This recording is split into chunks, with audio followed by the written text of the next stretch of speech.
लग्नानंतर होईलच प्रेम 20 एप्रिलच्या भागामध्ये आज आपण बघणार आहोत.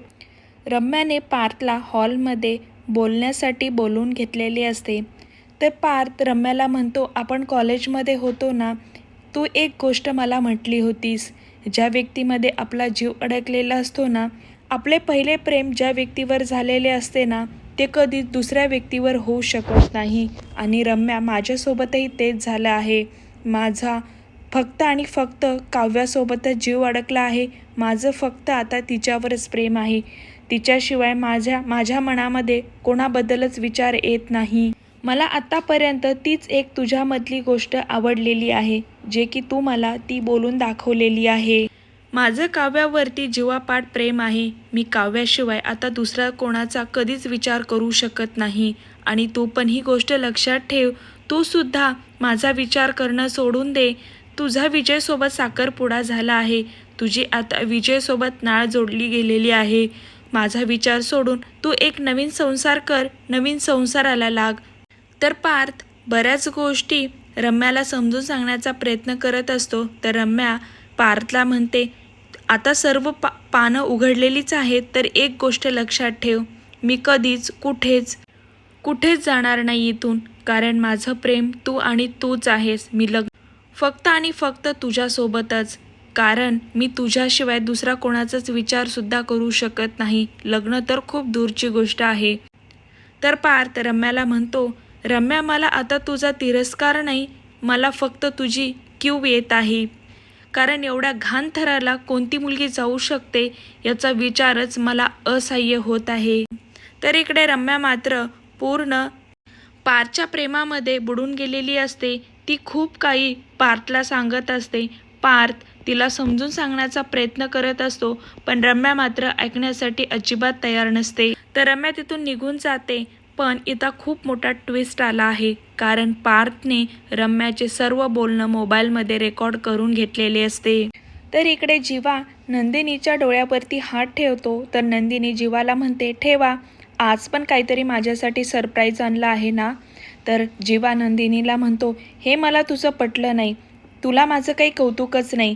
मी किती छान तुझ्यासाठी सरप्राईज आणतो, पण तुला काही त्याचं पडलेलंच नसतं. तर नंदिनी जीवाची खेचत असते. तर नंदिनी जीवाने आणलेल्याच्या सरप्राईजचा वास येत असतो. त्यावर नंदिनी जीवाला म्हणते, तुम्ही माझ्यासाठी जुईचे फुलं आणले आहेत का. तर जीवा नंदिनीला म्हणतो, तुला कसं काय कळालं. त्यावर नंदिनी जीवाला म्हणते, मला वास येत आहे आणि त्यासोबतच तुमच्या हातांचा माशांचा वास येत आहे. तर जीवा नंदिनीला म्हणतो, हो, आईने मला सुरमई आणण्यासाठी पाठवली होती. हातभर 2000ची सुरमई आणली आहे. आज छान सुरमई खायची. तर नंदिनी जीवाला म्हणते, ही फुलं विकणारी मुलगी जुई होती का, छोटीशी. त्यावर जीवा नंदिनीला म्हणतो, छोटीशी नाही, मोठी जुई होती, खूप मोठी बाई होती. तर नंदिनी परत विचारात गुंगते. नंदिनीच्या डोक्यामध्ये फक्त आणि फक्त किडनॅपिंगचा विषय चालू असतो. तर नंदिनी जीवाला म्हणते, त्या फिल्म सिटी जवळच एक आश्रम आहे, एक पाळणा घर आहे. मला असं वाटत आहे त्या पाळणा घरवरच आता दुसरी किडनॅपिंग होणार आहे. मला वाटत आहे तिथलंच आता एखादं मूल हे टार्गेट असणार आहे. तर नंदिनी जीवाला म्हणते, आपण तिथे जाऊन यायचं का. त्यावर जीवा नंदिनीला हो आपण जाऊन येऊया असं म्हणतो.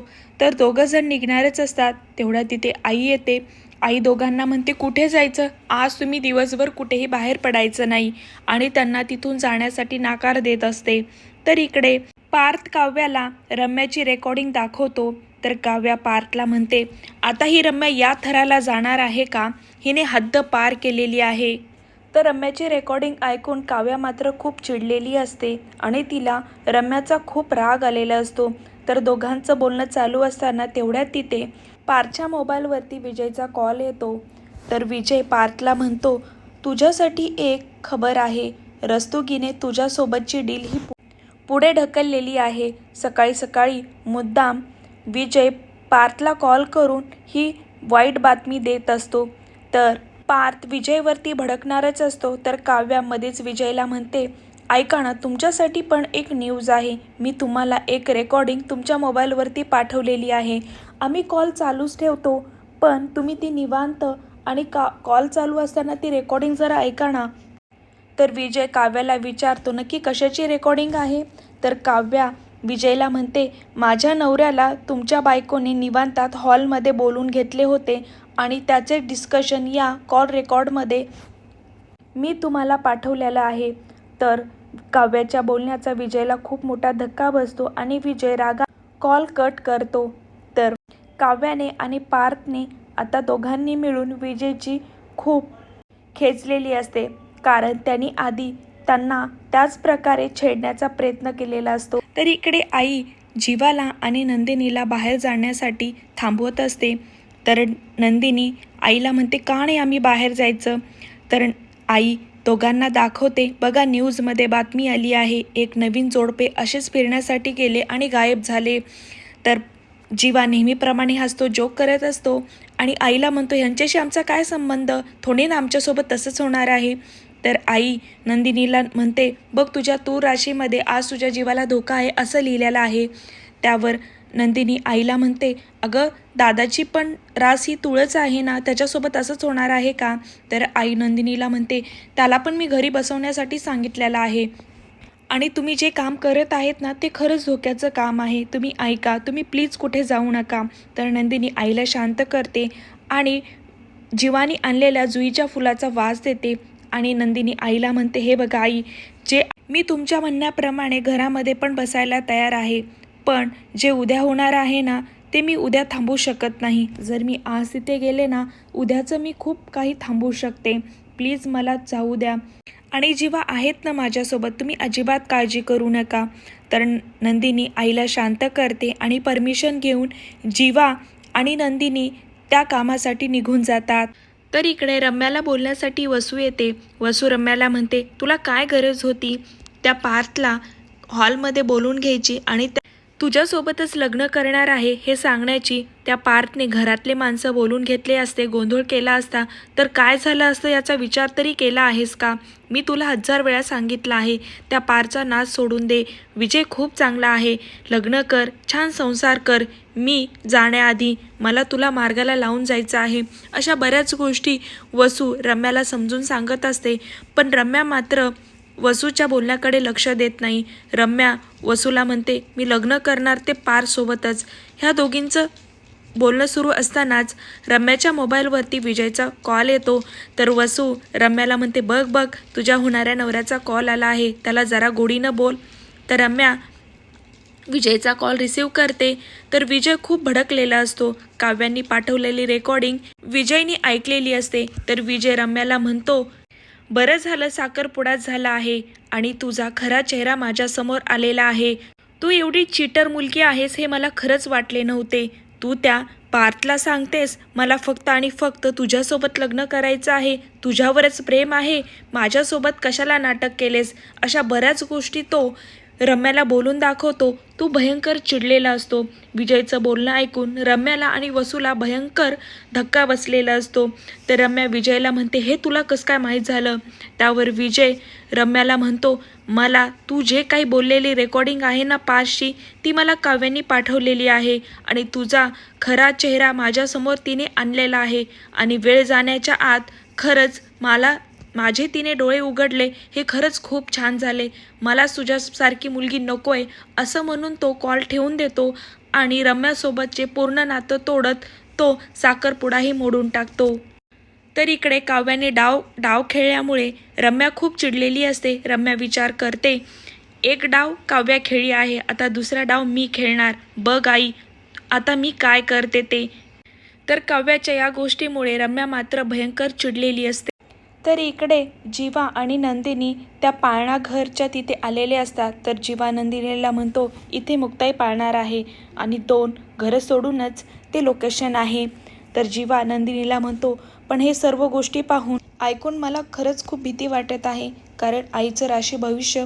त्यावर नंदिनी जीवाला म्हणते, तुम्ही पण अशा गोष्टींवरती विश्वास ठेवता का. तर जीवा नंदिनीला प्रेमाने हात लावण्यासाठी जातो. तर नंदिनीला परत माशांचा वास येतो. त्यावर नंदिनी जीवाला म्हणते, तुम्ही हात का नाही धुतला. त्यावर जीवा नंदिनीला म्हणतो, अगं मला वेळ कुठे मिळाला, बोलणं झालं आणि लगेच बाहेर निघालो की नाही, थांब. तुला तहान पण लागली असेल, मी तुझ्यासाठी पाणी आणि हात पण धुवून येतो. तर जीवा नंदिनीला साईडला थांबवतो आणि पाणी घेण्यासाठी जातो. तर जीवा ज्या ठिकाणी पाणी घेण्यासाठी जात असतो त्या बाईकडे स्कॅनर नसते. तर जीवा त्या बाईला म्हणतो, माझी बायको साईडला उभा राहिली आहे, मी काय करतो, मी तिच्याकडनं कॅश घेऊन येतो, तोपर्यंत तुम्ही तिथेच थांबा. तर जीवा नंदिनीकडे कॅश घेण्यासाठी येत असतो. त्याच वेळेला एक व्यक्ती त्या व्यक्तीच्या हातामध्ये नंदिनीचा फोटो असतो आणि तो कॉल करून सांगत असतो, ती समोर उभा राहिली आहे ना ऑरेंज कलरची ड्रेसवाली बाई, त्या बाईला कायमचं संपवायचं आहे. तर त्या व्यक्तीचं बोलणं ऐकून जीवा खूप घाबरतो, कारण जीवा येत असतो आणि तो त्या व्यक्तीच्याच पाठीमागे असतो आणि त्या व्यक्तीचं बोलणं ऐकून जीवा खूप घाबरलेला असतो. जीवा कुठल्याही प्रकारचा विचार न करता नंदिनीच्या दिशेने धावत जातो. तर दोन व्यक्ती हातामध्ये चाकू घेऊन नंदिनीला मारण्यासाठी येत असतात. तर नंदिनीवरती गळ्यावरती ते हल्ला करणारच असतात. तर जीवा तेवढ्यात येतो आणि नंदिनीला पाठीमागं खेचतो आणि खूप मोठ्या घातपातापासून जीवाने नंदिनीचा जीव वाचवलेला असतो. आणि हा सर्व प्रकार पाहून नंदिनी मात्र खूप घाबरलेली असते. जीवाने नंदिनीचं रक्षण केलेले असते. तर जीवा नंदिनीला शांत करतो आणि तुला काही झालेलं नाही ना, तू ठीक आहेस ना, असं म्हणून तिची खूप काळजी घेत असतो. तर इकडे मिथुन भाऊजी घरी आलेले असतात आणि नेहमीप्रमाणे त्यांची मज्जा मस्ती चालू असते. ते आईला म्हणतात, बघा बघा आपल्या काव्याच्या चेहऱ्यावरती कसा फ्लावरसारखा टवटवीत करत आहे. तर आई मिथुनला म्हणते, म्हणजे खायची फ्लावर का? त्यावर मिथुन भाऊजी म्हणतात, नाही नाही हो, तो फ्लावर म्हणजे आपलं फ्लावर फुलांसारखा टवटवीत करत आहे. तर मिथुन भाऊजी परत आईला म्हणतात, आपला बगीचा कुठं गेला? झेंडूचे फुलं वाऱ्यावर डुलं. जीवा आणि नंदिनी कुठं गेलेत? तर आई सर्वांना म्हणते, सकाळी सकाळीच कुठेतरी कारस्थान करण्यासाठी गेले आहेत. मी खूप समजावून सांगितले पण तरीसुद्धा माझे ऐकले नाहीत. ऐक पार्थ, तूच आता जीवाला आणि नंदिनीला सांग, उन्हाचं कमी बाहेर पडा. तर मिथुन भाऊजी सर्वांना म्हणतात, बरं आहे ना, काहीतरी चांगलंच काम करण्यासाठी गेले असतील. काही लोक बघा काम करतात आणि इकडची खबर तिकडे लागू देत नाहीत. एक प्रकारे ते रम्यालाच टोमणे मारत असतात. तेवढ्यात तिथे खूप रागाने विजय आलेला असतो. तर वसू आत्या विजयला म्हणते, तुम्ही सकाळी सकाळी कसं काय आलात? वसू आत्या असं दाखवत असते की तिला यातलं काहीच माहीत नसते. तर विजय वसूला म्हणते, का कशासाठी? मला इथे सर्वांसमोर बोलायचं आहे, मी आता शांत बसणार नाही. विजय खूप भयंकर चिडलेला असतो. तर इकडे नंदिनीवरती हल्ला झाल्यामुळे जीवा खूप घाबरलेला असतो. जीवा नंदिनीला म्हणतो, आताच्या आता हे सगळं काही थांबवायचं आहे. तू बघितलंस ना तुझ्यावरती कसा हल्ला झाला, मी अजिबात काही सहन करू शकत नाही. त्यावर नंदिनी जीवाला शांत करते, पण मला काहीच झालं नाही ना, तू अजिबात काळजी करू नकोस. तुला माहीत आहे ना, जर आपण हे प्रकरण मार्गी लावलं तरच आपण आपल्या बाळाला आपल्या शौर्य कथा सांगू शकतो. आपण काय काय कारस्थानं केले आहेत, आपण कोणते कोणते चांगले काम केले आहे, या सर्व गोष्टी सांगत असतो. त्यावर जीवा नंदिनीला म्हणतो, तुला माहीत आहे माझी दुखरी नस कोणती आहे आणि तू बरोबर मला त्या जाळ्यामध्ये अडकवतेस. आता आपल्या बाळाचा विषय आला आहे तर हे काम मार्गी लावावंच लागणार आहे. तर दोघांचं डिस्कशन सुरू असताना तेवढ्यात तिथे जुईचा आवाज येतो. तर नंदिनी जुईचा आवाज ऐकून खूप खुश होते. तर जुईसुद्धा बऱ्याच दिवसानंतर नंदिनीला पाहते आणि ती खूप खुश होते. त्यावर जुई नंदिनीला म्हणते, हे काका कोण आहेत? त्यावर जीवा जुईवरती भडकतो आणि ही नक्की कोण आहे आणि मला काका का म्हणत आहे? तर जुई मुद्दाम जीवाची खेचत असते.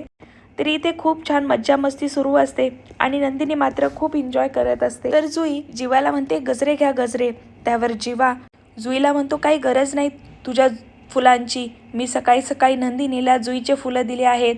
त्यावर जुई जीवाला म्हणते, म्हणजे माझे फुलं दिले आहेत का? त्यावर जीवा जुईला म्हणतो, नाही नाही, हे फुलं दिले आहेत फुलं. तर इथे खूपच छान जीवा आणि जुईची मज्जा मस्ती सुरू असते.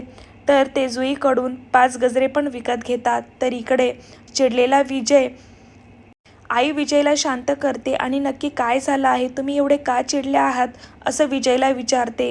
तर पार्थ आईला म्हणतो, आई मी तुला सांगतो, नेहमीप्रमाणे परत रात्री रम्याने माती खाल्ली आहे. मला तिने हॉलमध्ये बोलावून घेतले आणि परत तीच कॅसेट सुरू केली. माझं तुझ्यावरती खूप प्रेम आहे, मला तुझ्यासोबत लग्न करायचं आहे आणि ऑल इन ऑल. तर काव्यासुद्धा पार्थची साथ देत असते.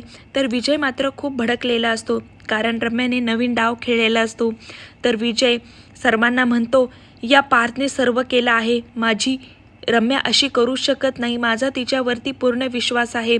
AIच्या मदतीने हे सर्व त्यांनी रेकॉर्डिंग मोबाईलमध्ये केलं आहे आणि मला रेकॉर्डिंग पाठवलेली आहे.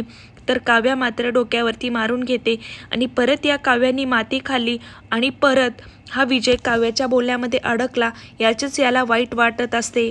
तर काव्य विचार करते, एवढा कसा हा मूर्ख असू शकतो. तर उद्याच्या भागामध्ये विजय पार्थला म्हणतो, एवढ्या चांगल्या घरातला मुलगा तू, एवढी छान तुझी बायको, असे कारस्थान करता वेळेस लाज वाटत नाही का.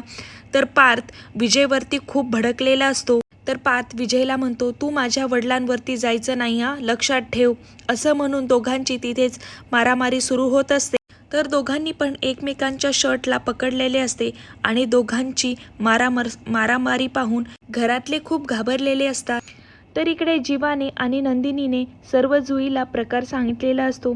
तर जुई दोघांना म्हणते, मी पण तुमच्या या प्लॅनमध्ये साथ देणार आहे आणि मी पण त्या शैतानाला पकडण्यासाठी तुमची मदत करणार आहे. ती अत्तरवाली बाई शोधण्यासाठी मी तुमची मदत करेल. तर जुईसुद्धा प्लॅनमध्ये सामील झाल्यामुळे नंदिनी आणि जीवा खूप खुश होतात. तर इकडे काव्या पार्थला म्हणते, आतापर्यंत रम्याच माझी रणांगणावरती होती, आता विजयसुद्धा असणार, आता विजयलासुद्धा मी धडा शिकवणार. तर असं म्हणून काव्या पार्थला खूप मोठा प्लॅन सांगते. तर येणाऱ्या भागामध्ये खूपच मोठं ट्विस्ट येणार आहे. जीवा आणि नंदिनी कशा प्रकारे त्या व्यक्तीचा शोध घेणार, तर इकडे काव्या आणि पार्थ कशा प्रकारे रम्या आणि विजयला धडा शिकवणार, हे पाहण्यास खरंच खूपच रंजक ठरणार आहे. असं सिरियलचे सर्वात आधी अपडेट पाहण्यासाठी माझ्या चॅनेलला सबस्क्राईब करा.